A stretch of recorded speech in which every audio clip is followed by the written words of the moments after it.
Bonjour à tout le monde, c'est un grand plaisir d'être là aujourd'hui pour honorer effectivement la sortie du dictionnaire publié par les archives après le travail décennal de Marc Durand sur tous les dossiers et de faire comme ça un, un ouvrage, oui, qui permet de comprendre un peu plus le corpus.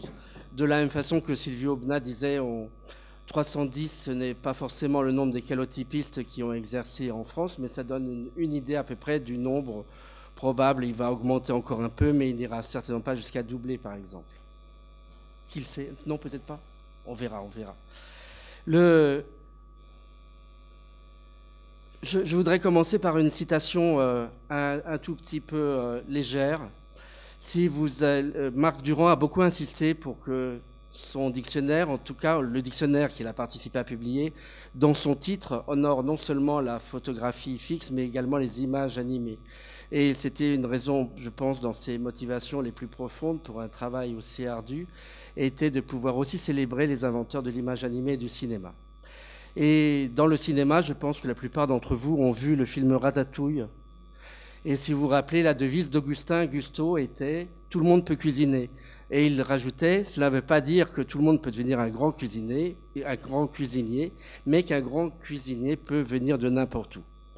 De la même façon, on pourrait dire que des photographies intéressantes ou des photographies historiquement intéressantes peuvent surgir de n'importe où. Il ne faut pas dire que toutes les vieilles photographies sont intéressantes, mais il y a des choses merveilleuses qui peuvent arriver de beaucoup d'endroits différents. Et les gens qui s'intéressent à classer des archives ou à les évaluer ou à les décrire sont confrontés en fait à un problème de multitude.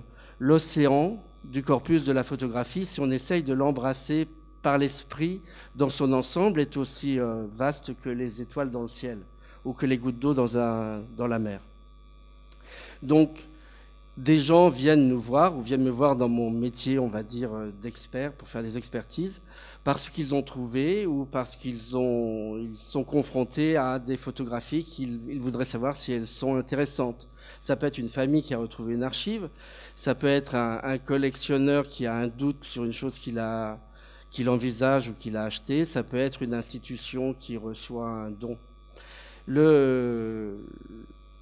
Dans ce cas-là, généralement, ce qui est très important avant même d'essayer de comprendre ce dont il s'agit, quel est l'auteur de la photographie ou de la décrire, est d'être capable d'avoir une méthode pour arriver à une datation. Dans le monde cruel du marché et dans le monde économique des êtres humains, la valeur dépend essentiellement de la datation. Vous vous rendez bien compte aujourd'hui que la technologie permet de reproduire pour une somme minime et d'une manière absolument parfaite, encore mieux qu'un original, un nouvel original. Une photographie, une image photographique peut être sur différents supports, mais on peut les multiplier à l'infini. Donc, les gens que je forme ou quand j'enseigne ou les gens qui m'assistent, la première chose qui est faite avant même de commencer à envisager un travail ou une mission est généralement un petit examen avec une dizaine ou une vingtaine de photographies d'épreuves, d'objets photographiques anciens qui ont ou qui n'ont pas d'indication et qu'il s'agit de dater. Essayez de les dater, essayez éventuellement de les localiser parce que les territoires sont importants.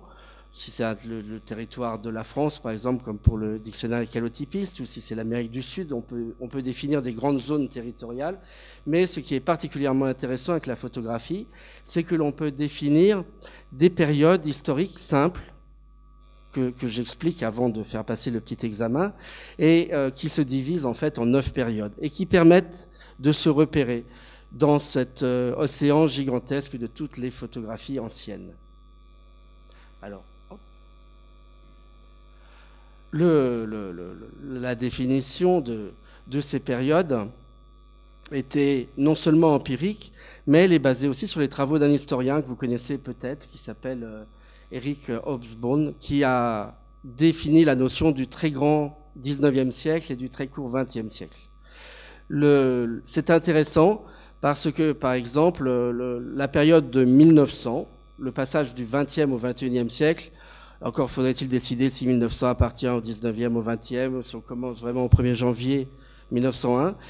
photographiquement ou par rapport à des archives ou à des activités, n'est pas forcément pertinente.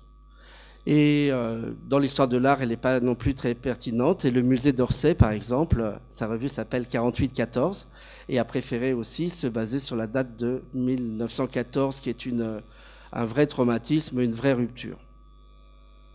Donc là, je vous ai mis les définitions de Hobsbawm, en particulier.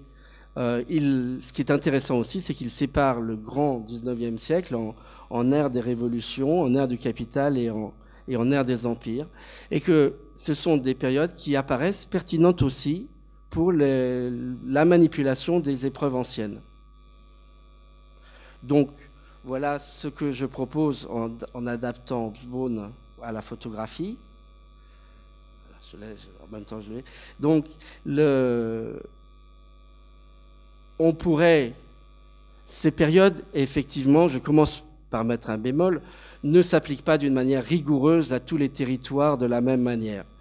Aujourd'hui, l'histoire du monde est complètement synchrone et à chaque fois que M. Trump fait un tweet, nous sommes informés dans la minute par nos téléphones portables, mais au XVIIIe siècle, elle n'était pas du tout. Au début du XIXe, elle n'était pas non plus. Et en fait, la photographie apparaît en même temps que d'autres inventions qui vont permettre une sorte de synchronicité, je ne sais pas quel est le mot savant, mais on va dire qu'il y a une sorte de musique sur la planète qui va plus ou moins s'adapter. La période héroïque de l'invention de la photographie ou des gens qui en ont eu le pressentiment et ou ce que l'on appelle parfois le pré-cinéma, le pré-photographique, c'est-à-dire les physionotraces, les dessins, la caméra lucidale, le progrès de toutes ces techniques qui vont préparer aussi le public à une attente impatiente de l'invention de la photographie quand elle est proclamée en 1939, va permettre aussi immédiatement énormément d'objets, de création, de tentatives assez rapides. Donc la première période, on pourrait la fixer jusqu'en 1948, en tout cas en France. Pour cette période, on dirait des vrais incunables, et auxquels succède le vrai âge d'or de la photographie, qui est le Second Empire parisien. Paris est alors la capitale. C'est un titre qui a été donné, je crois, par Eugénia. Non, c'est le livre Industrial Madness. Anne Macaulay, merci. Voilà, donc ça a été un des premiers outils qui étudiait assez bien et qui, au moins, faisait pressentir l'énormité du champ photographique à Paris au XIXe siècle, avec le nombre d'ouvriers et de studios.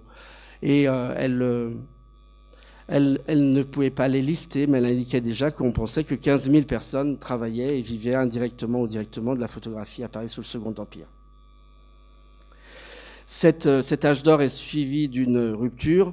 En France et en Alsace, parce que tout à l'heure on parlait aussi de l'Alsace, la rupture est clairement la guerre entre la Prusse et la France, suivie du siège et de la Commune. Donc il y a une rupture en 1870, et quand on observe des photographies ou des archives ou des collections, il est vrai que rarement on a des choses homogènes d'un côté et de l'autre de cette barrière temporelle. Les destructions nombreuses dans Paris, sous la Commune, ont entraîné aussi une envie ou une commande par les institutions de renouveler des archives disparues ou brûlées. Et par exemple, Charles Bossu, dit Marville grâce au dictionnaire, depuis les recherches du dictionnaire des archives, a dû refaire ou a refait ses tirages, a refait des épreuves illuminées, des magnifiques vues de Paris, qui dataient des années 1860. Il les a refaits après la Commune, mais bénéficiant aussi de progrès techniques. Donc les tirages d'après 1870 sont magnifiques, sont plus beaux, d'une façon générale. À cette période donc de rupture de 1870 en France, on pourrait aussi parler de la guerre de sécession aux États-Unis, qui va provoquer une véritable rupture dans l'histoire de la photographie et qui va apporter le photojournalisme. On pourrait aussi parler de l'aventure de Maximilien au Mexique, qui a apporté de la photographie aux Mexicains et qui vont, après cette période, avoir une pratique photographique ininterrompue jusqu'à aujourd'hui. On peut aussi comparer ce qui se passe en Italie avec le Risorgimento et les calotypistes souvent aristocrates de Rome qui, avec la fin du pouvoir temporel du pape, laissent la place à de nouveaux studios photographiques. On pourrait parler des Danois, on pourrait parler des Autrichiens, etc. L'ère des empires, selon Hobsbawm, qui va suivre l'aventure coloniale de beaucoup de puissances européennes, s'accompagne dans les objets photographiques que l'on manipule d'une incroyable révolution dans deux directions à partir de 1870. C'est-à-dire qu'il y a à la fois la possibilité offerte par des industriels bientôt aux gens de faire une pratique photographique sans avoir à assumer les recettes chimiques, les odeurs délicates, voire la dangerosité de certaines vapeurs. Et il y a donc le nombre de gens qui vont avoir une pratique photographique augmente considérablement. Par ailleurs, avec l'arrivée de l'image animée et tout ça, les artistes vont se réfugier dans un mouvement qu'on va appeler plutôt pictorialiste et qui va avoir de grands débouchés. Là-dessus suit donc une période à nouveau de rupture qui est la guerre de 14-18, mais qui est une date donc maintenant universellement acceptée dans le monde de l'art. Les avant-gardes vont bénéficier de tous les progrès. La guerre de 14-18, je veux juste mentionner une chose. Les différents États belligérants dépensent en photographie ou en progrès de la photographie beaucoup plus pendant les 4 années de guerre que pendant un siècle qui a précédé. C'est invraisemblable le nombre d'ateliers photographiques sur le front aux armées et le nombre de gens qui vont faire de la photographie pendant ce temps-là.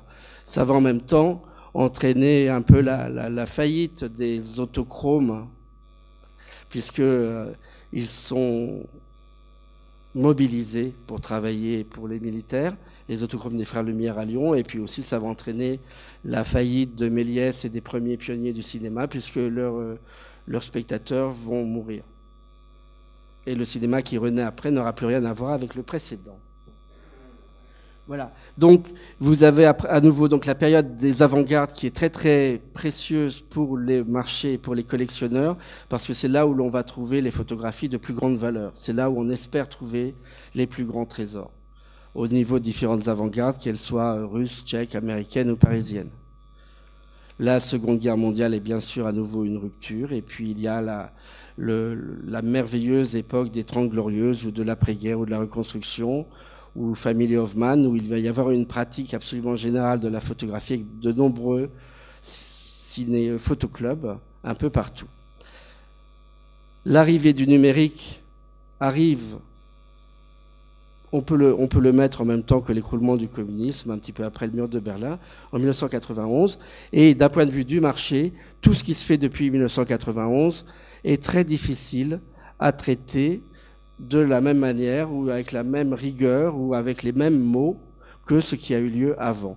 Donc on pourrait proposer que vraiment c'est la rupture la plus importante. Il faut dire aussi que ça correspond au moment où les photographies commencent à valoir très cher et où beaucoup de gens, qu'ils en aient l'autorité, le droit moral, qu'ils possèdent les négatifs, qu'ils soient les descendants ou qu'ils soient simplement des gens intéressés par le profit qu'ils peuvent faire, vont multiplier les images pour faire plaisir au marché naissant et aux demandes des collectionneurs. Donc, la grande question qui est souvent posée est effectivement de comprendre si on a affaire à un objet photographique sincère, venant tel que l'histoire nous l'a proposé, arrivant des périodes du passé, ou est-ce que si on rentre dans la zone de turbulence où tout le monde, où beaucoup de gens vont essayer de mettre leur astuce ou leur connaissance au profit de rendre service aux désirs des clients. J'ai fait une dernière page. Voilà. Et les impressions digitales. J'ai fini. Merci. Bonne journée.